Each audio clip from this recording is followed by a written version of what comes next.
இந்த கிறிஸ்துமஸை இன்னும் அழகாக்க காஞ்சிபுரம் SM சில்க்ஸில் 60% வரை சிறப்பு தள்ளுபடி. அருகில் உள்ள ஷோரூமை இப்பவே விசிட் பண்ணுங்க. உச்சத்தை தொட்ட தங்க விலை, மீட்க முடியாத அடகு நகையை விற்பதற்கு இதுவே சரியான நேரம். இனியும் யோசிக்காதீங்க. உங்க தங்க நகைய அதிக விலைக்கு விற்க சிறந்த வழி பிரைம் கோல்ட் ஹப் 9840551787.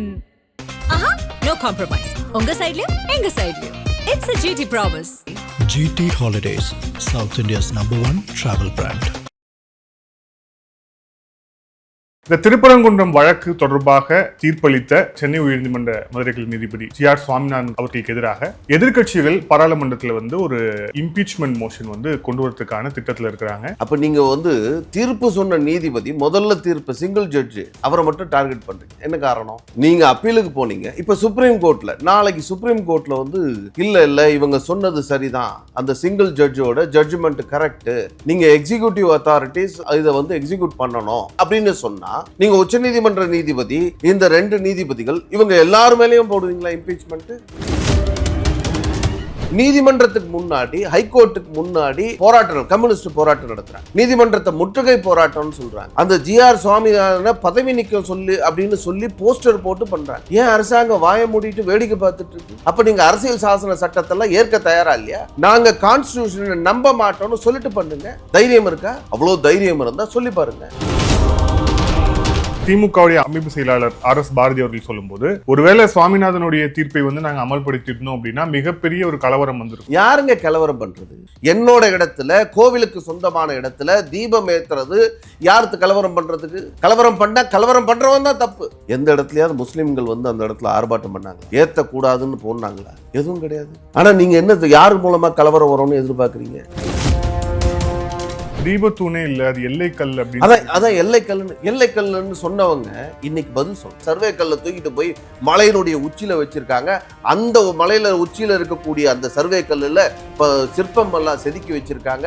டிசைனா அழகாக கோவில் மண்டபத்துல எப்படி இருக்குமோ அது மாதிரிலாம் வச்சிருக்காங்க. அப்படிலாம் வச்சிருப்பாங்களா? மேல தீபம் ஊத்துறதுக்காக, அதாவது விளக்கேத்துறதுக்காக எண்ணெய் ஊத்தி திரி போடுறதுக்காக ஏற்பாடெல்லாம் பண்ணி வச்சிருக்காங்க. இந்த அளவுக்கல்ல அந்த மாதிரி எல்லாம் வச்சிருக்காங்க. தமிழ்நாட்டு மக்கள் கிட்ட, முருக பக்தர்கள்கிட்ட மன்னிப்பு கேட்கணும். நாங்க தெரியாம சொல்லிட்டோம், எங்களை மன்னிச்சிருங்க அப்படின்னு சொல்லி இந்த திராவிட முன்னேற்ற கழக கூட்டணி கட்சிகள் அத்தனையும் இந்து விரோத கட்சிகள் அனைத்தும் வரிசையா நின்று மன்னிப்பு கேட்கணும். உங்களோட அடுத்த கட்ட நகர்வு அப்படிங்கிறது என்ன? நாங்க சட்டம் என்ன சொல்லுது அதுக்காக வெயிட் பண்றோம். இல்லைன்னு சொன்னா நாங்க ஒருவேளை நினைச்சிருந்தா நாங்க விலக்கேத்தணும்னு முடிவு பண்ணா முருகப்பெருமான் முடிவு பண்ண மாதிரி எந்த சக்தியும் தடுத்திருக்க முடியாது. நேயர்களுக்கு அன்பு வணக்கம். இன்றைய சிறப்பு நேர்காணலில் நம்முடன் இணைந்திருக்கிறார் இந்து முன்னணியின் இளங்கோவன் அவர்கள். சார் வணக்கம். வணக்கம். திருப்பரங்குன்றம் இஷ்யூவை அது தொடர்பாக பேசணும். ஆனால் அதற்கு முன்பாக இப்போ கொஞ்சம் ரீசெண்டான நியூஸ்ல இருந்து ஆரம்பிக்கலாம் அப்படின்ட்டு. இந்த திருப்பரங்குன்றம் வழக்கு தொடர்பாக தீர்ப்பளித்த சென்னை உயர்நீதிமன்ற மதுரை கிளை நீதிபதி GR சுவாமிநாதன் அவர்களுக்கு எதிராக எதிர்க்கட்சிகள் பாராளுமன்றத்தில் ஒரு இம்பீச்மெண்ட் மோஷன் கொண்டு வரதுக்கான திட்டத்தில் இருக்கிறாங்க. சபாநாயகர் ஓம் பிர்லாவை சந்தித்து கடிதம் கொடுத்துருக்காங்க அப்படிங்கிற பார்க்குறோம். காங்கிரஸ், சமாஜ்வாதி, திமுக உள்ளிட்ட பிரதான கட்சிகள் எல்லாருமே சேர்ந்து தான் கொடுத்துருக்குறாங்க. பிரியங்கா காந்தி அங்கே இருந்தாங்க, அகிலேஷ் இருந்தார் அப்படிங்கிறத பார்க்குறோம். ஸோ இந்த எதிர்க்கட்சிகளோட இந்த நகர்வை எப்படி பார்க்குறீங்க? அதாவது ஒரு நீதிமன்ற தீர்ப்பு நீங்கள் அதை அமுல்படுத்த முடியல. ஒரு மாநில அரசாங்கத்தால் நீதிமன்ற தீர்ப்பை அமுல்படுத்த முடியல. நீங்கள் என்ன பண்ணுறீங்க? மேல்முறையீடு போகிறீங்க. மேல்முறையீட்டில் 2 நீதியரசர்கள் அவங்க இதை விசாரிக்கிறாங்க. விசாரிச்சுட்டு அவங்க கொடுத்த தீர்ப்பு என்ன? இதுக்கு ஏதாவது ஸ்டே கொடுத்தாங்களா? ஸ்டேலாம் கிடையாது. அது அந்த அவர் கொடுத்த தீர்ப்பு செல்லும் அப்படின்னு சொல்லிட்டாங்க. அப்போ நீங்கள் தீர்ப்பு சொன்ன நீதிபதி முதல்ல தீர்ப்பு சிங்கிள் ஜட்ஜு அவரை மட்டும் டார்கெட் பண்ணுறீங்க. என்ன காரணம்? நீங்கள் அப்பீலுக்கு போனீங்க. இப்போ சுப்ரீம் கோர்ட்டில் நாளைக்கு சுப்ரீம் கோர்ட்டில் இல்லை இவங்க சொன்னது சரிதான், அந்த சிங்கிள் ஜட்ஜோட ஜட்ஜ்மெண்ட் கரெக்டு, அதை நீங்கள் எக்ஸிக்யூட் பண்ணுங்க, நீங்கள் எக்ஸிக்யூட்டிவ் அத்தாரிட்டிஸ் இதை எக்ஸிக்யூட் பண்ணணும், இதில் எந்த மாற்று கருத்தும் இல்லை, தீர்ப்பு மாற்றத்துக்கு இல்லை, தடை போட தயாராக இல்லை அப்படின்னு சொன்னால் நீங்கள் உச்சநீதிமன்ற நீதிபதி இந்த 2 நீதிபதிகள் இவங்க எல்லாரும் மேலேயும் போடுவீங்களா இம்பீச்மெண்ட்டு மோஷன் கொண்டு வருவீங்களா? ஒரு நீதிபதி கொடுக்குற தீர்ப்பு சரியில்லைன்னு சொன்னால் உங்களுக்கு மேல்முறையீடுக்கு எல்லா விதமான வாய்ப்பும் இருக்குது. நீங்கள் 1ஆம் தேதி தீர்ப்பு கொடுக்குறாரு, நீங்கள் 2ஆம் தேதி ஏன் போகல? 2ஆம் தேதி ஏன் மேல்முறையீடு போகல? 3ஆம் தேதி விளக்கேற்றுற அன்னைக்கு சாயந்தரம் போய் தானே நாங்கள் மேல்முறையீடு போயிருக்கோன்னு. அதுவும் கூட மேல்முறையீட்டில் முடியாது, ஏற்றுக்க முடியாது, இம்மிடியேட்டாக விசாரிக்க முடியாது எல்லாம் சொன்ன பிறகு மறுநாள் விசாரிக்கிறேன்னு சொல்கிறாங்க. நீங்கள் ஏன் 2ஆம் தேதி அந்த வேலையை பண்ணல? உண்மையிலே உங்களுக்கு இந்த தீர்ப்புக்கு மேலே தீர்ப்பை உங்களுக்கு எந்த டிஃபரன்ஸ் ஆஃப் ஒப்பீனியன் யாருக்கு வேணா இருக்கலாம். ஆனால் அந்த தீர்ப்பு மேலே எனக்கு ஏற்றுக்கொள்ள முடியாத தீர்ப்புன்னு சொன்னால் இம்மிடியேட்டாக நீங்கள் அந்த இடத்துல பிரச்சனை வரக்கூடாது, சட்டம் ஒழுங்கு பிரச்சனை வரக்கூடாதுன்னு நினச்சிருந்தா உடனே நீங்கள் அப்பீல் போயிருக்கலாமே. ஏன் போல? 1ஆம் தேதி சாயந்தரம் ஜட்ஜ்மெண்ட் வருது, 2ஆம் தேதி அதே சேம் டே இம்மிடியேட்டாக நீங்கள் அப்பீலுக்கு போயிருக்கலாமே. போகலைங்கிறது இவங்க உள்நோக்கம். 2வது, இவங்க எப்பவுமே நீங்கள் டிஆர் பாலு முதல்ல இதை பற்றி பேசும்பொழுது கூட, பாராளுமன்றத்தில் பேசும்போது கூட அவரோட சாதியை பற்றி பேசுகிறது, அவருடைய இவங்க அந்த வன்மம் இருக்குல்ல, சாதிய வன்மம், இதை முன்னிறுத்தி அதை வச்சு யார் ஜட்ஜி, அவரோட என்ன கலரு, இந்த கலரை வச்சு தான் ஜட்ஜி அவர் தீர்ப்பு சரியா இல்லையான்னு முடிவு பண்ணுது. நீங்கள் அப்பீலுக்கு போகும்பொழுது, மேலே போகும்போது 2 ஜட்ஜஸ் வரும்பொழுது கூட அவங்கள பற்றி நீங்கள் ஏன் இம்பீச்மெண்ட்டில் பேசவே இல்லை? இவர் சொன்ன நீதிமன்ற தீர்ப்பு, இவர் கொடுத்த தீர்ப்பு சரியானதுன்னு சொல்லி தானே சொல்கிறாங்க. மேற்கொண்டு விசாரிக்கிறேன் அப்படிங்கிறது திருப்பி தள்ளி போட்டிருக்காங்க, 12ஆம் தேதி ஒத்தி வச்சுருக்காங்க. ஆக இந்த தீர்ப்பு ஏதோ அந்த அவர் கொடுத்தது மட்டும் இல்லை, இது தொடர்ந்து மேலே இருக்கிற கோர்ட்லேயும் கொடுத்துருக்காங்க, 2 ஜட்ஜஸில் இருக்கிற பெஞ்சும் கூட கொடுத்துருக்கு. அதனால் இவர் மேலே மட்டும் கொண்டு வரதோட நோக்கம் என்ன? நீங்கள் இதுக்கான எவிடன்ஸ் நீங்கள் ஆர்கியூ பண்ணுங்கள். நீங்கள் முன்னாடியே இத்தனை நாளாக கேஸ் நடக்கும்போது ஆர்கியூ பண்ணுங்கள். உங்களால் அங்கே ஜெயிக்க முடியல, உங்கள் ஆர்கியூமெண்ட்டை வச்சு கன்வின்ஸ் பண்ண முடியலன்னா நீங்கள் அப்பீல் போகலாம். அதுக்கும் மேலே நிறைய ஆப்ஷன்ஸ் இருக்குது. அதை விட்டு எதுக்கு இம்பீச்மெண்ட்டு? அப்படி இம்பீச்மெண்ட் கொடுக்குறதா இருந்தால் அவர் ஆர்எஸ்எஸ்காரர் இவங்க சொல்கிறது, அப்படி அவர் ஆர்எஸ்எஸ்காரருங்கிற ஒரே காரணத்திற்காக நீங்கள் இம்பீச்மெண்ட் போகிறீங்கன்னு சொன்னால், ரத்னவேல் பாண்டியன் ரிட்டையர்ட் ஆனார், ஹைகோர்ட்டோட சுப்ரீம் கோர்ட் ஜட்ஜாக இருந்து ரிட்டையர்ட் ஆனார். அவர் யார்? உங்கள் மாவட்ட செயலாளர் தானே, திமுகவினுடைய மாவட்ட செயலாளராக இருந்தவர். அதுக்கு பிறகு போகிறாரு. விஆர் கிருஷ்ண ஐயர் கம்யூனிஸ்ட்டு கேரளாவில், அவர் மந்திரியாக இருந்தவர், கம்யூனிஸ்ட் மந்திரி சபையில் மந்திரியாக இருந்தவர். அதுக்கு பிறகு சுப்ரீம் கோர்ட் ஜட்ஜாக போகிறாரு. அப்போ அவங்களோட ஜட்ஜ்மெண்ட்லாம் கரெக்டாக இருக்குமா? நீங்கள் பாருங்கள், இவங்க வேணும்னு ஒரு தப்பான நெரேட்டிவை ஒரு தனி மனிதர் மேலே, அதுவும் நீதிபதி மேலே ஒரு நெரேட்டிவை செட் பண்ண முயற்சி பண்ணுறாங்க. நீங்கள் ஒரு நீதிமன்ற தீர்ப்பு சரியில்லைன்னு சொன்னால் நீதிமன்ற தீர்ப்பை விமர்சிக்கலாம், ஆனால் நீதிபதியை விமர்சிக்கக்கூடாது, அது கண்டெம்ப்ட் ஆஃப் த கோர்ட். ஆனால் என்ன நடக்குது தமிழ்நாட்டில்? நீதிமன்றத்துக்கு முன்னாடி, ஹைகோர்ட்டுக்கு முன்னாடி போராட்டம், கம்யூனிஸ்ட் போராட்டம் நடத்துகிறாங்க, நீதிமன்றத்தை முற்றுகை போராட்டம்னு சொல்கிறாங்க. அந்த ஜிஆர் சுவாமிநாதனை பதவி நீக்க அப்படின்னு சொல்லி போஸ்டர் போட்டு பண்ணுறாங்க. ஏன் அரசாங்கம் வாயை மூடிட்டு வேடிக்கை பார்த்துட்டு இருக்கு? அப்போ நீங்கள் அரசியல் சாசன சட்டத்தெல்லாம் ஏற்க தயாரா இல்லையா? நாங்கள் கான்ஸ்டிடியூஷனை நம்ப மாட்டோம்னு சொல்லிட்டு பண்ணுங்க. தைரியம் இருக்கா? அரசியல் சாசன சட்டம் சொல்லியிருக்கக்கூடிய இந்த நீதிமன்ற தீர்ப்பை விமர்சிக்கலாம், நீதிபதியை விமர்சிக்க கூடாதுன்னு சொல்ற விஷயத்தை நாங்கள் ஏற்றுக்கொள்ளவில்லை, அது மாதிரி ஒவ்வொரு விஷயத்தையும் நாங்கள் ஏற்றுக்கல அப்படின்னு, அதனால இந்த கான்ஸ்டிடியூஷனே நாங்கள் ஏற்றுக்கலன்னு சொல்றீங்களா என்ன? அப்படி இருந்தால் சொல்லி பாருங்களேன், அவ்வளோ தைரியம் இருந்தால் சொல்லி பாருங்க. நீங்கள் ஒவ்வொரு விஷயத்தையும் தமிழ்நாடு முழுக்க பல கோர்ட்டில் இந்த மாதிரி ஆர்ப்பாட்டங்களை நடத்துறது, நீங்கள் வழக்கறிஞர்கள் ஒரு ஆர்ப்பாட்டம் நடத்துகிறாங்க, அது ஒரு பக்கம். ஆனால் வெளியே இருந்து கம்யூனிஸ்ட் கட்சியை சார்ந்தவர்கள் அவங்க ஆர்ப்பாட்டம் நடத்துறது, கோர்ட்டுக்கு முன்னாடி போய் ஆர்ப்பாட்டம் நடத்துறது. நீங்கள் சாதாரணமாக, எனக்கு ஒரு பெரிய ஆச்சரியம் என்னன்னு சொன்னால், தமிழ்நாட்டில் இந்த மாதிரி எதாவது நடந்தால், தமிழ்நாடு மட்டும் இல்லை நாடு முழுக்க இந்த மாதிரி ஒரு பர்டிகுலர் ஜட்ஜை ஒரு ஜட்ஜை டார்கெட் பண்ணாங்கன்னு சொன்னால் சுமோட்டோவாக கவர்மெண்ட்டு கோர்ட்டு பல இடங்களில் கேஸ் எடுத்துரும். ஆனால் தமிழ்நாட்டில் ஏன் கேஸ் எடுக்கலை? எந்த ஜட்ஜும் ஏன் கேஸ் எடுக்கலை? என்ன காரணம்? அப்போ தமிழ்நாட்டில் இருக்கக்கூடிய எல்லாருடைய எண்ணமும் இவங்களுடைய ஆட்கள், இவங்க திமுகவினுடைய அந்த திராவிட மாடலுடைய சித்தாந்தத்தினுடைய அடிப்படையில் தான் இருக்காங்களா? எல்லாம் அமைதியாக வேடிக்கை பார்த்துட்டு இருக்காங்க. ஆகையினாலும் இன்னைக்கு இந்த ஜட்ஜுக்கு நடந்தது நாளைக்கு இன்னொரு ஜட்ஜுக்கு நடக்கும். அப்போல்லாம் நாம் அவருக்கு தானே நடந்ததுன்னு அமைதியாக வேடிக்கை பார்க்குறாங்களா? அப்போ சட்டத்தை அமல்படுத்த வேண்டிய எக்ஸிக்யூட்டிவ் அத்தாரிட்டி இதை பற்றி கவலையே படலை. நீதிமன்றத்தினுடைய தீர்ப்பை அமுல்படுத்த தயாராகவே இல்லை. I will face the consequences அப்படின்னு சொல்லக்கூடிய கமிஷனர், அவர் மேலே என்ன நடவடிக்கை எடுக்கிறது? அரசாங்கம் என்ன நடவடிக்கை எடுக்கணும்? நீங்கள் இப்படி ஒவ்வொருத்தரும் நடவடிக்கை எடுக்கலைன்னா நாளைக்கு ஒரு சாதாரண மனிதன், அவனுக்கு சட்டம் தெரியாது, எதுவும் தெரியாது, கோர்ட்டு தீர்ப்பே நீ அமல்படுத்த மாட்டேங்கிற, நீ சொல்கிறத நான் என்ன கேட்கறதுன்னு எல்லாம் கேள்வி கேட்க ஆரம்பிப்பாங்களா இல்லையா? கேள்வி கேட்கறதுக்கான இந்த மாதிரி நம்ம நாட்டினுடைய இந்த கான்ஸ்டியூஷனுடைய கான்ஸ்டியூஷனல் பிரேக் டவுன் பண்ணக்கூடிய வேலையை, அரசியலமைப்பு சட்டத்தை மதிக்காத ஒரு வேலையை தொடங்கி இருக்கிறது மாநில அரசாங்கம்.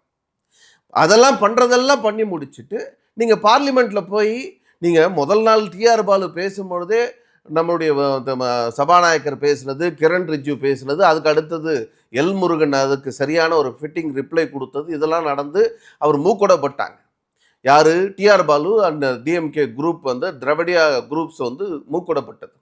ஆனாலும் கூட இன்னைக்கு இம்பீச்மெண்ட் கொண்டு வராங்க. நிச்சயம் அவங்க ஜெயிக்க மாட்டாங்கங்கிறது, இம்பீச்மெண்ட் மோஷன் கொண்டு வந்து அது பாஸ் ஆகாது, எல்லாம் தெரிஞ்சோம் நாங்களும் சும்மா ஏதாவது கொண்டு வந்தோம் அப்படிங்கிறதுக்காக பண்ற விஷயம். நீங்க இந்த ஒரு ஜட்ஜு மேல அவருடைய சாதிய வன்முறையை பார்த்து வன்மத்தை வச்சு நீங்க இந்த மாதிரி எல்லாம் செய்றீங்கன்னு சொன்னா, நீங்க தீர்ப்பை அமல்படுத்தல என்னங்க கஷ்டம்? நீங்க சொல்லுங்க. தீர்ப்பை அமல்படுத்தல இவங்களுக்கு என்ன கஷ்டம்? கலவரம் வரும். என்ன கலவரம்? யார் பண்ணது கலவரம்? யார் கலவரம் பண்ணது? டைட்டில் ஷூட் என்னோடதுங்க. டைட்டில் என்னோடது. ப்ராப்பர்ட்டி வந்து எங்களோட ப்ராப்பர்ட்டி, அதாவது முருகனுடைய ப்ராப்பர்ட்டி. இல்ல திமுகவுடைய அமைப்பு செயலாளர் RS பாரதி அவர்கள் சொல்லும்போது, ஒருவேளை சுவாமிநாதனுடைய தீர்ப்பை வந்து நாங்க அமல்படுத்திருந்தோம் அப்படின்னா மிகப்பெரிய ஒரு கலவரம் வந்திருக்கும், யார் அயோத்தி மாதிரி வந்து மாறி இருக்கும் அப்படின்னு அவர் யாருங்க கலவரம் பண்றது? நீங்க பண்ணல. 10 பேர் மட்டும் அனுமதிங்கன்னு சொன்னாங்க. 10 பேர் அனுமதிச்சா அயோத்தி மாதிரி ஆயிருக்குமா? எதனால ஆகும்? அப்ப உங்களோட நீங்க இது அயோத்தி மாதிரி ஆயிருக்கும், அது மாதிரிலாம் இவங்களா கற்பனை. அங்க ஏதாவது பிரச்சனை வந்ததா? ஏதாவது கலவரம் நடந்ததா? எந்த பிரச்சனையும் கிடையாது. நீங்க போய் விளக்கேற்றுறது, தீபம் ஏற்றுறதுக்கு 10 பேர் மட்டும் அலோவ் பண்ணாங்க. பெட்டிஷனரோட சேர்ந்து 10 பேர். அதுல என்ன தப்பு? அதுல என்ன கலவரம்? யார் கலவரம் பண்ணுவாங்க? என்னோட இடத்துல, கோவிலுக்கு சொந்தமான இடத்துல தீபம் ஏற்றுறது யாருக்கு கலவரம் பண்றதுக்கு? கலவரம் பண்ணா கலவரம் பண்றவன் தான் தப்பு. கலவரம் பண்றவன் மேல நடவடிக்கை எடுக்கணும். நீங்க உதாரணமா என் வீடு இருக்கு, என் வீட்டினுடைய எந்த இடத்துல நான் உட்காரணும், எந்த இடத்துல தீபம் ஏற்றணும், எந்த இடத்துல தூங்கணும், எந்த இடத்துல உட்காரணும், இது என்னுடைய உரிமைங்க. இந்த இடத்துல நான் விளக்கேற்றணும்னு சொல்லக்கூடிய தீப தூண் இருக்குல்ல, அது கோவிலுக்கான இடம், கோவிலினுடைய மலை.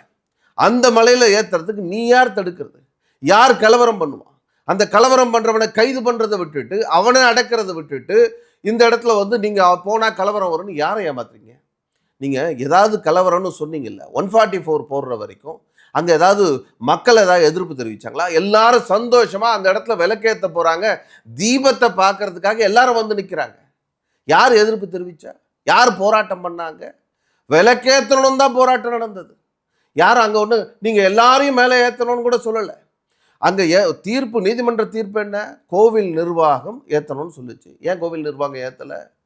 கோவில் நிர்வாகம் ஏற்ற வேண்டிய இடம் கார்த்திகை தீபம் தூண்ல ஏற்றணும்னு சொல்றாங்க. நீங்க அதுக்கான எந்த வேலையும் செய்யவே இல்லையே. அப்போ முன்னாடியே நீங்க இப்போ திட்டமிட்டு செஞ்சிருக்கீங்க. உங்களுக்கு நோக்கம் என்ன? நீதிமன்றம் என்ன சொல்றது, நான் என்ன செய்யறது? அப்ப நீங்க சட்டத்தை மதிக்காத ஒரு ஆட்சி நடக்குது. இங்க அரசியல் சாசனத்தினுடைய சட்டத்தின் ஆட்சி நடக்கல, இங்க வந்து சட்டத்துக்கு எதிரானவர்களுடைய ஆட்சி நடக்குது. இந்த ஆட்சி இந்த கான்ஸ்டியூஷனுக்கு எதிரானது. டாக்டர் அம்பேத்கர் அவர்களுடைய வகுத்து கொடுத்த கான்ஸ்டியூஷனுக்கு எதிரான ஆட்சி தமிழ்நாட்டில் நடந்துட்டு. அதனால தான் இதெல்லாம் இவங்க சொல்றது. 144 எப்போ போடுறீங்க? நீதிமன்ற தீர்ப்பு வந்த பிறகு 144. மீண்டும் போய் 6 மணிக்கு ஏற்றலைன்னு சொன்னால் 6:05க்கு நீதியரசர் திரும்ப ஜிஆர் சுவாமிநாதன் கிட்ட போய் முறையிட்ட பிறகு அவர் சொல்றார் 6:05க்கு CISF-ஓட போய் அங்கே 10 பேர் மட்டும் மேலே போய் விளக்கேற்றணும்னு சொல்லி. அதை ஏன் தடுக்கிறீங்க? யார் கலவரம் பண்ணது? யாராவது கலவரம் பண்ணாங்களா? ஏதாவது நடந்ததா? யார் கலவரத்துக்கான சூழ்நிலையாவது ஏதாவது இருந்ததா? மேலே போகிறதே யார் போனோன்னு கூட ஜட்ஜ்மெண்ட்ல சொல்லியாச்சுங்க. நீங்கள் யார் கோர்ட்டில் கேஸ் போட்டாங்களோ மனுதாரர்கள் கூட போக தேவையில்லை. கோவில் நிர்வாகம் ஏற்றதான்னு சொல்லியிருந்தாங்க. ஏன் ஏற்றலை? சரி, அப்போ 1ஆம் தேதி வந்த தீர்ப்பை 2ஆம் தேதி ஏன் மேல்முறையீடு போகலை? தூங்கிட்டு இருந்தீங்களா?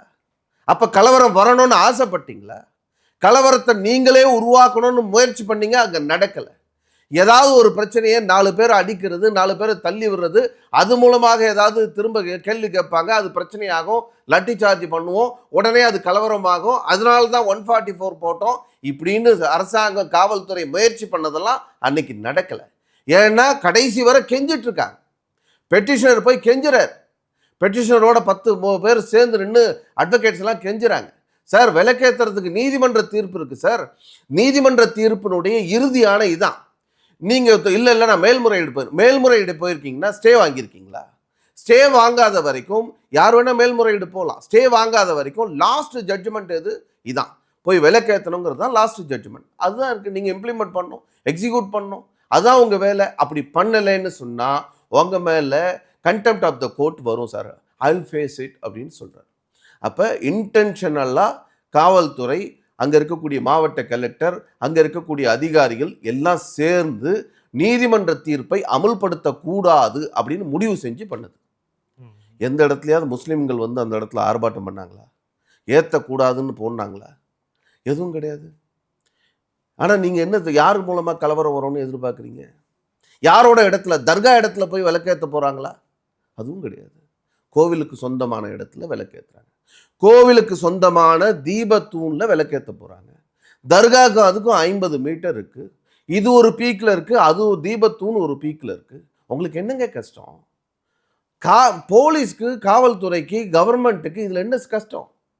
நான் எங்கே விளக்கேற்றணும், நான் எங்கே பூஜை பண்ணணும், நான் எப்படி பூஜை பண்ணணும்னு சொல்கிறதுக்கு உனக்கு என்ன உரிமை இருக்குது? இது என்னோட ஃபண்டமெண்டல் ரைட்டுங்க, வழிபாட்டு உரிமை. என்னோட வழிபாட்டு உரிமை. என்னோட இடத்துல நான் எங்கே வேணா பூஜை பண்ணுவேன், எப்படி வேணா வழிபாடு முறை இருக்கும். அதில் என்ன உங்களுக்கு கஷ்டம்? நீ யார் தலையிறதுக்கு? அரசாங்கத்துக்கு என்ன ரோல் இதில்? அப்போ நீங்கள் இதெல்லாம் நாங்கள் வழிபாடு, உங்கள் வழிபாட்டு உரிமையில் தலையிடுவேன்னு சொன்னால் நீங்கள் கான்ஸ்டியூஷனை பிரேக் பண்ணுறீங்க. கான்ஸ்டியூஷனோட பிரேக் டவுன் இது. இது ஒட்டுமொத்த சினாரியோவும் நடந்த அத்தனையும் கான்ஸ்டியூஷனல் பிரேக்கப். இதை பண்ணது தமிழ்நாடு அரசாங்கம். குற்றவாளி தமிழ்நாடு அரசாங்கம். குற்றவாளி தமிழ்நாடு அரசாங்கம், அங்கே இருக்கக்கூடிய மாவட்ட நிர்வாகம், அங்கே இருக்கக்கூடிய கமிஷனர், காவல்துறை கமிஷனர். நீங்கள் மறுநாள் அன்னைக்கு சாயந்தரமே 5 மணிக்கு வீடியோ கான்ஃபரன்சிங்கில் வர சொல்கிறாங்க. ஜட்ஜு போனீங்களா, வந்தீங்களா, ஏன் வரல? மறுநாள் தீர்ப்புக்கு மறுநாள் விஷயம், மறுநாள் வாங்கன்றார். மறுநாள் இவர் மட்டும் போகிறார். ஈவோ வரவே இல்லை, கோவிலினுடைய எக்ஸிக்யூட்டிவ் ஆஃபீஸர் வரவே இல்லை. ஹெச்ஆர்என்சி, இந்த ஹெச்ஆர்என்சி பாருங்கள், தமிழ்நாட்டில் ஹெச்ஆர்என்சி மாதிரி நம்பர் 1 ரோக் டிபார்ட்மெண்ட் தமிழ்நாட்டில் எந்த கவர்மெண்ட் டிபார்ட்மெண்ட்டும் கம்பேரைஸ் பண்ண முடியாது. இன்கம்பேரபிள். ஏன் சொன்னால், தமிழ்நாட்டில் ஒரு துறைக்கு மேலே அதிகமான வழக்கு இருக்குன்னு ஒரு துறையை எடுத்துக்கிட்டோன்னு சொன்னால் அரசு துறை, அது தமிழ்நாட்டினுடைய ஹெச்ஆர்என்சி டிபார்ட்மெண்ட். தமிழ்நாட்டில் இருக்கக்கூடிய கேஸ் மட்டும் 2000க்கும் அதிகமான கேஸ் இருக்குது. 2000க்கும் அதிகமான கேஸ் இவங்க மேலே இருக்குது, ஹெச்ஆர்என்சி மேலே. ஹெச்ஆர்என்சி அதிகாரி பணத்தை திருடினா, ஹெச்ஆர்என்சி அதிகாரி நகையை திருடினா, இப்படி பல கேஸ், திருட்டு கேஸ். இந்த மாதிரி இவங்களே திருட்டு பசங்களா பல பேர் அதில் உள்ள இருக்காங்க. இதில் கிரிப்டோ பல பேர். இந்த மாதிரி பல வகையான கேஸு அவங்க மேலே இருக்கு. இவங்க எப்படி நியாயம் கொடுக்க முடியும்? இவங்க எப்படி நிர்வாகத்தை நடத்த முடியும்? இவங்க எப்படி கோவிலை பாதுகாக்க முடியும்? இவர்களை நம்பித்தான் தமிழ்நாட்டில் இருக்கக்கூடிய 45,000 சொச்ச கோவில்கள் தமிழ்நாட்டில் இவங்களுடைய கட்டுப்பாட்டில், இவங்களுடைய நிர்வாகத்தில் இருந்தது. நீங்கள் இருந்த நிலமெல்லாம் எங்கே? அதெல்லாம் காணாமல் போச்சு. அதுக்கு யார் பொறுப்பு? எங்களுக்கு தெரியாது. அப்போ யார் யார் பொறுப்பு? 1951 ஹெச்ஆர்என்சி கண்ட்ரோலில் இருந்து எடுத்த கோவில்கள் இன்னைக்கு இருக்கக்கூடிய 5,25,000 ஏக்கர் நிலம்னு 1980 சொன்னீங்க. இன்னைக்கு இருக்கக்கூடிய 3 லட்சம் சில்லறை தானே இருக்குது. மீதியெல்லாம் எங்கேயா போச்சு? அதுக்கு பதில் இல்லை. அதனால எதுக்குமே பதில் சொல்ல. சரி, கோவிலில் நிர்வாகம் பண்ணுறீங்கல்ல, வரவு செலவு கணக்குக்கு சரியாக கொடுங்க நீதிமன்றம் கேட்குது. இல்லை, எல்லாத்தையெல்லாம் கொடுக்க முடியாது. இது என்னது? நீ என்ன உன்னோட வரவு செலவு கணக்காக கேட்டாங்க? உன்னோட பர்சனல் அக்கௌண்ட்டாக கேட்டாங்க? கோவில் நிர்வாகத்தினுடைய வரவு செலவு, ஒவ்வொரு கோவிலுடைய வரவு செலவு கணக்கை கொடுங்கன்னு. எல்லாத்தையும் கொடுத்துட்டு இருக்க முடியாது, எல்லாருக்கும் கொடுக்க முடியாது. என்ன பதில் இது? நீதிமன்றத்தில் கேட்டாலே நீதிமன்றமே நீதிமன்றத்திலே இப்படி ஒரு பதிலை ஹெச்ஆர்என்சி சொல்கிறாங்க.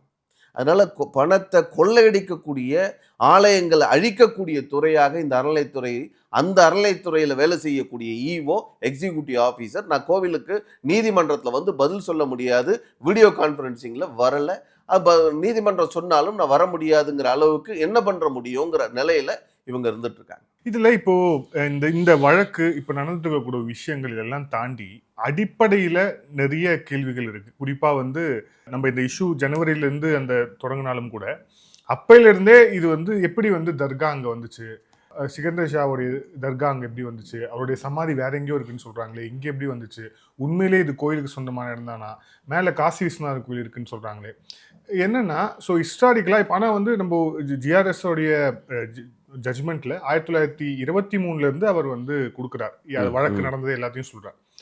கொஞ்சம் ஒரு லேமேனோட பாயிண்ட் ஆஃப் வியூவில் கொஞ்சம் ஹிஸ்டாரிக்கலாக இது என்ன, இது எப்படி வந்தது, எப்படி தொடங்குச்சுன்னு சொல்ல முடியுமா? அதாவது தமிழ்நாட்டில் இருக்கக்கூடிய பல கோவில்கள், குறிப்பாக திருப்பரங்குன்றம், முதல் படை முருகனுடைய கோவில், அந்த முருகனுடைய கோவில், அந்த கோவில் மேலே இஸ்லாமியர்கள் படையெடுத்து வராங்க. மாலிகாபூருடைய படையெடுப்பு, இதெல்லாம் தமிழ்நாட்டினுடைய தென்னிந்தியா பக்கம் படையெடுப்பு வரும்பொழுது பல கோவில்களை அழிச்சிட்டு வராங்க. உள்ளே இருக்கக்கூடிய கோவில் நகைகளை, கோவிலில் இருக்கக்கூடிய நகைகள், சொத்துக்கள் இதெல்லாம் கொள்ளடிச்சிட்டு வராங்க. அதே மாதிரி திருப்பரங்குன்றத்திலே நடந்துற போதோ அப்படின்ற பயத்தில் ஊர் மக்கள்லாம் உட்கார்ந்து பேசுகிறாங்க.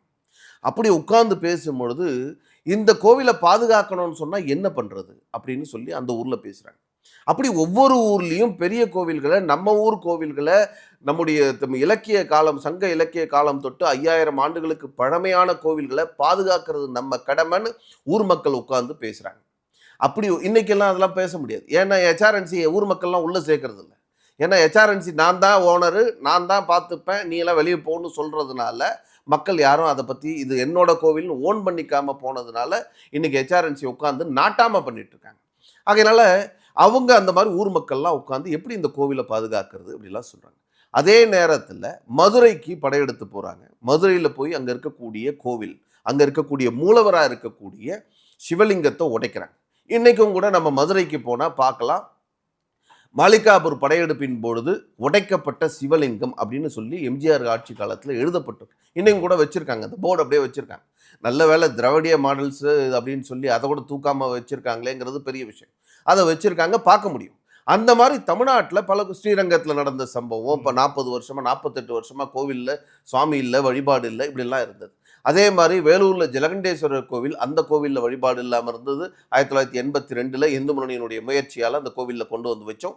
பல நாடு முழுக்க பல இடங்களில் 30,000க்கும் அதிகமான கோவில்கள் இடிக்கப்பட்டு அங்கே மசூதி கட்டினாங்க, இல்லை வேறு ஏதாவது கட்டிடம் கட்டினாங்க, ஆக்கிரமிப்பு, சர்ச்சைக்குரிய கட்டிடம், இது மாதிரிலாம் பல விஷயங்கள் நடந்தது.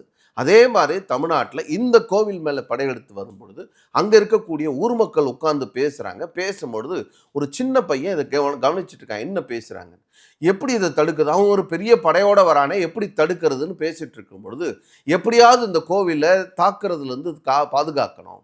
அந்த கோவிலோட விசேஷம் என்னன்னு சொன்னால், கோவில் அந்த மலையே கோவிலாக, அது குடைவரை கோவில், அது மலையினுடைய ஒரு பகுதி குடைவஞ்சி, அது முருகனுடைய சிலையாக கோவிலாக அங்கே இருக்குது. அதனால ஒட்டுமொத்த மலையுமே ஒரு சிவலிங்கம் மாதிரி இருக்கும்.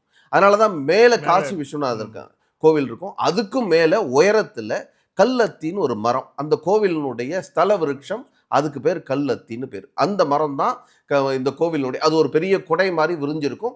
அது பீக் ஆஃப் த ஹில்ல மேலே இருக்குது. ஸோ காசி விஸ்வநாதர் கோயிலும் இதுவும் இன்டர்லிங்க்டு தான். ஆமாம், இன்டர்லிங்க்டு தான்.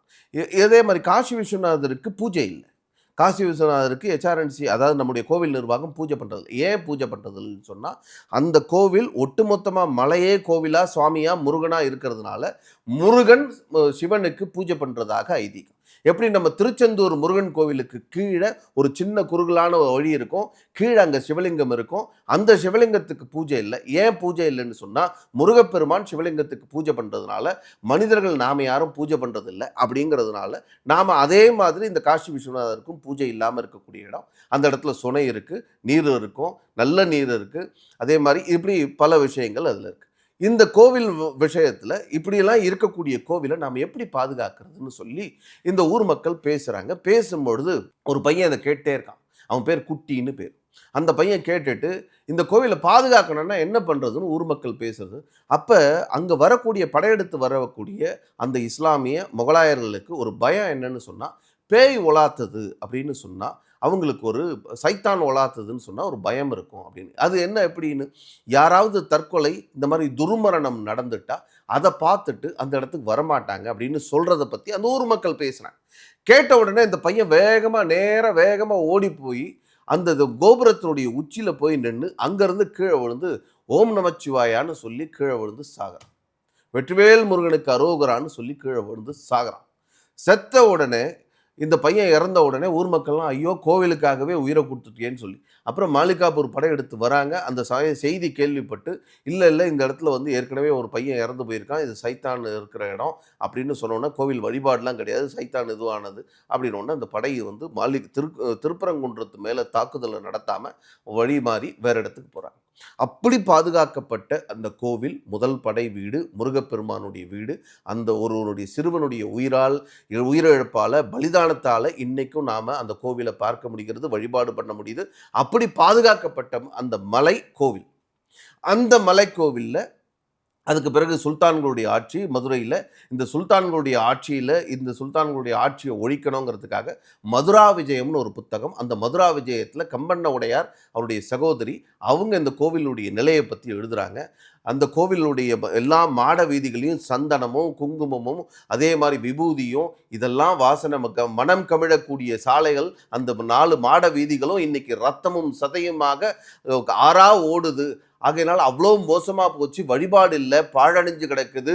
அங்கே இருக்கக்கூடிய கோவிலுடைய தூண்கள் எல்லாம் எல்லா பூச்சிகளும் கூடு கட்டி வாழ்ந்து கொண்டு இருக்கிறது, அவ்வளோ மோசமாக போயிருக்கு, வழிபாட்டு உரிமை மறுக்கப்பட்டிருக்கிறதுன்னு கம்பண்ண உடையாருக்கு கடிதம் எழுதுறாங்க.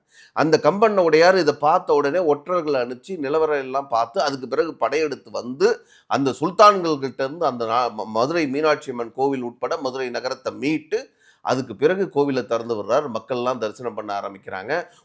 மறைச்சி வைக்கப்பட்டிருந்த நம்முடைய சிவலிங்கமானது அந்த தூண், அந்த கல்லை போட்டு மூடி வச்சிருந்தாங்க, அதெல்லாம் உடைச்சி எடுத்து உள்ள மூலவர் வழிபாடு நடக்க ஆரம்பிச்சு. விஜயநகர பேரரசு தான் விஜயநகர பேரரசு வந்த பிறகுதான், கம்பண்ண உடையார் வந்த பிறகுதான் அந்த ஊர்ல தமிழ்நாட்டில் பல கோவில்களை பாதுகாத்து.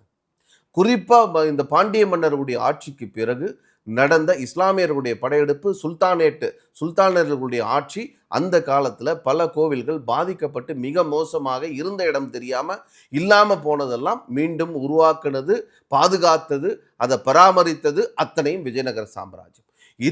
இவ்வளோ பிரச்சனைகள், அதுவும் விஜயநகர சாம்ராஜ்யத்தில் இப்போ பார்த்தீங்கன்னா ஒரு செய்தி, திருப்பரங்குன்றத்தை பற்றி தமிழ்நாட்டில் இருக்கக்கூடிய இந்து சமய அறநிலைத்துறை அவர்கள் எழுதிய புத்தகத்தில் அது மிக தெளிவாக அது தீபத்தூண் தான் அப்படி இருக்குது அப்படின்னு சொல்லி ஒரு செய்தி வந்திருக்கு.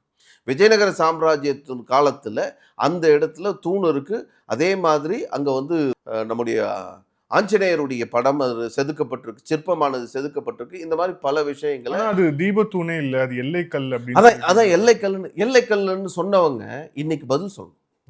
இந்து சமய அறநிலைத்துறை இந்து சமய அறநிலைத்துறை கோவில்களுக்கு எதிரான துறை, அதனால அவங்க சொல்ல மாட்டாங்க, இதை பற்றியெல்லாம் பேசவே மாட்டாங்க. கோவில் இடித்தாலும் கவலைப்பட மாட்டான், கோவில் இடிச்சாங்கன்னு சொன்னால் அதுக்கு ஏதாவது பணம் கொடுப்பியான்னு சொல்லி வாங்கி போட்டானே தவிர கோவில் இடிக்கிறத பற்றியெல்லாம் கவலைப்பட மாட்டாங்க. ஆனால் சொல்றது தமிழ்நாடு தொல்பொருள் இலாக்கா, archaeology survey of Tamil Nadu, not India, மத்திய அரசாங்கத்தினுடைய துறை சொல்லலை, தமிழ்நாட்டினுடைய தொல்பொருள் இலாக்கா சொல்லுது அது தீபத்தூண் தான் அப்படின்னு சொல்லுது. இது வரைக்கும் இல்லை அது அளவக்கல் செலவக்கல்லுன்னு சொல்லிட்டு இருந்தவங்கலாம் இப்போ என்ன சொல்லுவாங்க, கனிமொழியை ஆரம்பித்தாங்களே, இல்லை அது அளவக்கல் அப்படின்னு. சர்வேக்கல்லை தூக்கிட்டு போய் மலையினுடைய உச்சியில் வச்சுருக்காங்க. அந்த மலையில் உச்சியில் இருக்கக்கூடிய அந்த சர்வேக்கல்லில் இப்போ சிற்பம் எல்லாம் செதுக்கி வச்சுருக்காங்க, டிசைனாக அழகாக கோவில் மண்டபத்தில் எப்படி இருக்குமோ அது மாதிரிலாம் வச்சுருக்காங்க. அப்படிலாம் வச்சுருப்பாங்களா? மேலே தீபம் ஊற்றுறதுக்காக, அதாவது விளக்கேற்றுறதுக்காக எண்ணெய் ஊற்றி திரி போடுறதுக்காக ஏற்பாடெல்லாம் பண்ணி வச்சுருக்காங்க. எந்த அளவுக்கல்ல அந்த மாதிரியெல்லாம் வச்சுருக்காங்க. அதாவது இவங்க ஒரு நரேட்டிவை செட் பண்ணி ஒரு தப்பான பொய்யான செய்தியை மீண்டும் அவங்க கையில் இருக்கக்கூடிய மீடியாவை வச்சு இதெல்லாம் பொய்யான செய்தியை பரப்பி மக்கள் மத்தியில் உண்மை செய்தி போயிடக்கூடாதுங்கிறதுல தெளிவாக இருந்தாங்க. நல்ல வேளையா இன்னைக்கு அது தீபத்தூண் தான் சொல்லி தமிழ்நாட்டினுடைய தொல்பொருள் இலாக்கா புத்தகத்திலேயே மிக தெளிவாக வச்சிருக்கு. இப்போ இந்த கனிமொழி அம்மா, அது ராசா, இவங்கெல்லாம் யாரெல்லாம் அது அளவக்கல் செலவக்கல்லுன்னு சொன்னாங்களோ அவங்கெல்லாம் வரிசையாக மன்னிப்பு கேட்க தயாரா? மன்னிப்பு கேட்பாங்களா? ஐயா தெரியாமல் சொல்லிட்டோம், எங்களுக்கு எந்த ஆதாரமும் இல்லை, எங்களுக்கு யாரோ சொன்ன இன்புட்டை வச்சு சொல்லிட்டோம் அப்படின்னு சொல்லுறது. அப்படிதான் சொல்லணும், அவங்க பதில் சொல்லணும், மன்னிப்பு கேட்கணும். தமிழ்நாட்டு மக்கள்கிட்ட, முருக பக்தர்கள்கிட்ட மன்னிப்பு கேட்கணும். நாங்கள் தெரியாமல் சொல்லிட்டோம், எங்களை மன்னிச்சிருங்க அப்படின்னு சொல்லி இந்த திராவிட முன்னேற்ற கழக கூட்டணி கட்சிகள் அத்தனையும் ஹிந்து விரோத கட்சிகள் அனைத்தும் வரிசையாக நின்று மன்னிப்பு கேட்கணும். அதுதான் நாம எதிர்பார்க்கணும். இல்லை, இப்போ அந்த இதில் நம்ம விஜயநகர பேரரசு அது மீட்ட பிறகு அங்கே என்ன நடந்தது, குறிப்பாக தர்கா அது எப்போ வந்தது? அதாவது மீட்ட பிறகு விஜயநகர சாம்ராஜ்யம் வந்த பிறகு, கம்பண்ண உடையார் வந்த பிறகு அந்த இடத்துல இருந்த கடைசியாக இருந்த சிக்கந்தர், இந்த சிக்கந்தர் சுல்தான் தான் கடைசியாக ஆட்சி பண்ணிட்டு இருக்கான். அந்த சிக்கந்தர் அவருடைய படைகள், அந்த சுல்தானுடைய படைகளை வெற்றி கொள்றாங்க. வெற்றி கொண்ட பிறகு சுல்தான் ஓடி போய் ஒளிஞ்சு போகிறான். ஒளிஞ்சுக்கிட்ட பிறகு அவனை தேடி கண்டுபிடிக்கிறாங்க. தேடி கண்டுபிடிச்சு அவனை படுகொலை அதை சிரச்சேதம் பண்ணுறது இதெல்லாம் நடக்குது. நடந்த பிறகு ஐயா எங்களுக்கு வந்து எங்களுடைய இஸ்லாமியர்களுடைய பழக்கம், அதனால எங்களுக்கு வந்து இவருக்கான ஒரு சமாதி கட்டுறதுக்கு அனுமதி கொடுங்கன்னு சொல்லி சமாதி கட்டுறதுக்கான அனுமதி கொடுத்து கோரிப்பாளையத்தில் மதுரையில் வச்சு சமாதியை கட்டி முடிக்கிறாங்க. அதுதான் நம்ம சுற்றுலாத்துறையிலையும் சிக்கந்தருடைய சமாதி இந்த இடத்துல இருக்குது அப்படின்னு சொல்லி கோரிப்பாளையத்தில் இருக்கக்கூடிய சமாதியை தான் காமிக்கிறாங்க. நீங்கள் பாருங்கள், வந்த நாட்டில் நம்ம நாட்டை, நம்ம கோவிலை, நம்ம மக்களை நாசம் பண்ணவன், அழிச்சவன், ஆக்கிரமிப்பாளன், அவனுடைய சமாதியை கூட இங்கே கட்டுறதுக்கு நாம் இடம் கொடுத்துருக்கோம். ஏன்னா மத வழக்கப்படி நீ என்ன வேணா பண்ணிக்கடா போடான்னு சொல்லி. ஆனால் அதே சமாதி இங்கே இருக்குது, சிக்கந்தருடைய சமாதி அங்கே இருக்குது கோரிப்பாளையத்தில். ஆனால் இங்கேயும் அங்கே தான் இருக்குது, இங்கேயும் மலையிலையும் இருக்குது அப்படின்னு சொன்னால் யாரை ஏமாத்துறது? நீங்கள் ஒரு சமாதி இருந்தால் பரவாயில்ல, மலையில் 5 சமாதி இருக்குது. 5 பணத்தை புதைச்சி வச்சதுக்கான சமாதி இருக்குது. அப்போ யாரோட சமாதியெல்லாம் அங்கே புதைச்சி வச்சுருக்கீங்க? இல்லை உண்மையிலேயே அது பணம் இருக்கா? இல்லை யாரை ஏமாத்துறதுக்கு பணம் இருக்கிற மாதிரி சமாதியை கட்டி வச்சிருக்கீங்க? இன்னொரு காரணமோ இன்னொரு விஷயமும் சொல்கிறாங்க, அங்கே இருக்கக்கூடிய தர்காவே இல்லை, அது ஒரு வாட்சிங் டவர். அதாவது நம்மளுடைய மன்னர்கள் காலத்தில் மலைகளில் தான் பல கோட்டைகள்லாம் கட்டி வச்சுருந்தாங்க. அந்த மலையிலிருந்து பார்த்தா சுற்றி எந்த பக்கம் இருந்தாலும் யார் எதிரிகள் வந்தாலும் கூட அதை பார்க்க முடியும். ஆகையினால மலையிலிருந்து அதை வாட்ச் பண்ண முடியுங்கிறதுக்காக அது ஒரு வாட்சிங் டவராக இருந்தது. அந்த இடத்துல போய் இவங்க ஆக்கிரமிப்பு பண்ணி அந்த இடத்துல போய் பணத்தை பதிச்சு, அது யாரோட பணம்னு தெரியாது, வேணும்னா டிஎன்ஏ டெஸ்ட் எடுத்து அந்த பணத்தையும் இந்த பணத்தையும் எடுத்து இது சிக்கந்தரோட தானே செக் பண்ணிக்கலாம். நாம் எல்லாமே இன்னைக்கு எவிடன்ஸ் பேஸ் தானே பண்ணுறோம். தைரியமாக செக் பண்ண நாங்கள் ரெடி, நீங்கள் ரெடியாக சொல்லுங்கள். இதுவும் சிக்கந்தர் அதுவும் சிக்கந்தர்னா, இல்லை சிக்கந்தருடைய பணத்தை 2ஆக பொழுது இந்த இடத்துல கொஞ்சம் இந்த இடத்துல கொஞ்சம் வெட்டி புதைச்சி வச்சுருக்காங்களா? இல்லை 5 பணங்கள் இங்கே புதைக்கப்பட்டிருக்கு, 5 சமாதிகள் இருக்குன்னா கை தனியாக கால் தனியாக புதைச்சி வச்சுருக்காங்களா? மேலக்க தர்கால 5 சமாதி இருக்குது. நீங்கள் இதெல்லாம் பதில் சொல்லணுங்க. நீங்கள் இதெல்லாம் இந்த கேள்வியெல்லாம் நாங்கள் எதுக்கும் கேட்க மாட்டோம். அந்த மேலே இருக்கிறது கல் இல்லை, அங்கே தீபத்தூண் இல்லை, அதை மட்டும் சொல்ல தயாராக இருக்கீங்களே. ஏன் தமிழ்நாடு அரசாங்கம் சுற்றுலாத்துறை சொல்லக்கூடிய இந்த இடத்துல கோரிப்பாளையத்தில் இருக்கக்கூடிய அந்த சிக்கந்தனுடைய சமாதி அங்கே தானே இருக்குது, அதானே தர்கான்னு சொல்கிறீங்க, அது எப்படியா இங்கே தர்கா வரும்னு கேள்வி கேட்க தயாரா? ஏன் கேட்கல இவங்க? இன்னைக்கு நம்ம விளக்கேற்றணும்னு சொன்னோன்னா அதுக்கு ஆதாரம் இருக்கா, அது இருக்கான்னு கேட்குறீங்கல்ல. ஏன் இதுக்கு இந்த கேள்வியை கேட்கல? ஏன் கோரிப்பாளையத்தில் தமிழ்நாடு அரசாங்கத்தினுடைய சுற்றுலாத்துறையிலே இருக்கிற விஷயம் நீ அங்கே இங்கே ஒரு போனோம் அங்கே ஒரு போனோமா, ஒரு ஆள் 2 இடத்துல புதைச்சிக்க முடியுமா அப்படின்னு இதெல்லாம் கேள்வி கேட்க வேண்டாமா? பகுத்தறிவோடு கொஞ்சம் யோசிக்க கூடாமா? பகுத்தறிவோடு சொல்லக்கூடியவர்கள் இதெல்லாம் சொல்லணும் இல்லை? நீங்கள்லாம் பகுத்தறிவுக்கும் உங்களுக்கும் ரொம்ப தூரம், அதெல்லாம் வேற விஷயம். ஆனால் உங்களுக்கு குறைஞ்சபட்சம் சொல்கிறதுக்கு முன்னாடி, ஆனால் இவங்களுக்கு அடிப்படையில் ஏன் இந்த மாதிரிலாம் பேசுகிறாங்கன்னு சொன்னால், இவங்களுக்கு இருக்கக்கூடிய இந்து மதத்தின் மீதான வெறுப்பு, சனாதன தர்மத்தை ஒழிப்போம். நேற்று கூட HRNC அமைச்சர் பேசுகிறார் பாருங்க, தமிழ்நாட்டினுடைய தலையெழுத்து, தமிழ்நாட்டு மக்களுடைய தலையெழுத்து, இந்து சமய அறநிலைத்துறையினுடைய அமைச்சர் சனாதன தர்மத்தை ஒழிப்போன்னு பேசுகிறார். இப்படிப்பட்ட ஒரு அமைச்சருடைய கட்டுப்பாட்டில் 45,000 கோவில்கள் இருந்தால் அந்த 45,000 கோவில்கள் எவ்வளோ மோசமாக சீரழியக்கூடிய நிலையில் இருக்கும் பார்த்து புரிஞ்சுக்க முடியும். அதனால இவர்களுடைய எண்ணம் தமிழ்நாட்டில் இந்த இந்துக்கள் ஒன்றா சேர்ந்துடக்கூடாது, முருக பக்தர்கள் ஒன்றா சேர்ந்துடக்கூடாது, இந்த வழிபாட்டு முறை வளர்ந்து விடக்கூடாது. வழிபாடின் காரணமாக இந்துன்னு ஒன்றா சேர்ந்து சாதிய பிரச்சனைகள்லாம் மறந்து சாதிய ஏற்றத்தாழ்வுகள்லாம் விட்டுட்டு இந்துன்னு ஒன்றா சேருன்னு நாம சொல்கிறோம். இல்லை நீ இந்த சாதி நீ அந்த சாதி நீ பிரிஞ்சே இருன்னு இந்த திராவிடியா மாடல் சொல்லிட்டு இருக்கு. தொடர்ந்து இதை அவங்க இதைத்தான் மையப்படுத்திட்டு இருக்காங்க. ஆனால் 2005 அந்த நீதிமன்றம் தொடர்பான ஒரு விஷயத்தில் வரும்போது எங்களுக்கு அங்கே அவங்க விலக்கு ஏற்றுறதுல அப்ஜெக்ஷன் இல்லை அப்படின்னு தான் மருத்துவர் சொன்னாங்கன்னு சொல்கிறாரு. இன்னைக்கும் கூட அங்கே இருக்கக்கூடிய மக்கள், அந்த தர்காவினுடைய நிர்வாகத்தில் இருக்கக்கூடியவங்க, அவங்கெல்லாம் யாரும் இதுக்கு எதிர்ப்பு தெரிவிக்கல. வக்போர்டு என்னைக்கு நவாஸ்கனி அங்கே போனாரோ, ஜனவரியில் என்னைக்கு நவாஸ்கனி அங்கே போனாரோ, அந்த நவாஸ்கனி போன பிறகுதான் அந்த வக்போர்டினுடைய இடம் இது ஒட்டுமொத்தமாக சிக்கந்தர் மலை, இது வக்போர்டினுடைய சொந்தம், இதெல்லாம் பேசினார். அப்போ எங்கே போயிருந்தீங்க தமிழ்நாடு அரசாங்கம்? இந்து சமய அறநிலைத்துறை என்ன பண்ணுச்சு? அன்றைக்கெல்லாம் எந்த எதிர்ப்பும் தெரிவிக்கலையே. இந்து சமய அறநிலைத்துறை எதிர்ப்பு தெரிவித்து உடனடியாக வழக்கு புகார் கொடுத்துருக்கணும், வழக்கு பதிவு பண்ணியிருக்கணும், கைது செஞ்சுருக்கணும். இதெல்லாம் எதுவும் பண்ணாமல் அந்த இடத்துல இந்த இடம் எங்களுக்கு வக்போர்டுக்கு சொந்தமானதுன்னு பேசும்போது வாய மூடிட்டு இருந்தீங்க. அப்போ இவர் போன பிறகு அதுக்கு பிறகு அங்கே இருக்கக்கூடிய நிர்வாகத்தில், அங்கே இருக்கக்கூடிய அந்த தர்கா நிர்வாகத்தில் பல பேரை மாற்றுறாங்க. நீங்கள் அடிப்படையில் இஸ்லாத்துக்கு தர்கா வழிபாடே கிடையாது, அது இஸ்லாத்துக்கு எதிரானது, ஹராமு அப்படின்னு சொல்லக்கூடியவர்கள் வக்போர்டுனுடைய கட்டுப்பாட்டில் வந்துடுச்சு. ஆகையினால நிர்வாகத்தில் தனக்கு வேண்டியப்பட்டவர்களை, திமுகவுக்கு வேண்டப்பட்டவர்கள்லாம் அதில் உள்ளே கொண்டு போய் போடுறாங்க. அதுக்கு பிறகு தான் இதெல்லாம் ஒரு இஷ்யூ பெருசாகும். ஊருக்குள்ளே இருக்கக்கூடிய அந்த ஊரை சார்ந்த பல பேர் இதுக்கு எதிராக யாரும் எதுவும் பேசவே இல்லை. எந்த முஸ்லீமும் பேசல. அதனால தான் ஒரு முஸ்லீம் கூட ரோட்டில் இறங்கி போராட்டத்துக்கு வரல. இதெல்லாம் உருவாக்குனது, இது பெருசாக்குனது, ஈர பேராக்குனது, பேன பெருமாளாக்குனது, இது எல்லாமே இந்த அரசு, இந்த தமிழ்நாட்டு அரசு, இந்த திராவிடிய அரசு, இந்து விரோத அரசு. அந்த இடத்துல எப்படியும் இவர்கள் தீபம் ஏற்றக்கூடாதுன்னு நினைச்ச காரணத்தினால நடந்தது. நீங்க 1996 கொடுத்த தீர்ப்பு, அதுல கூட 15 மீட்டர் தள்ளி, ஆனா அதுக்கும் 50 மீட்டர் இடைவெளி இருக்கு. 15 மீட்டருக்குள்ள அவங்க எந்த எக்ஸ்பான்ஷனும் பண்ணக்கூடாது.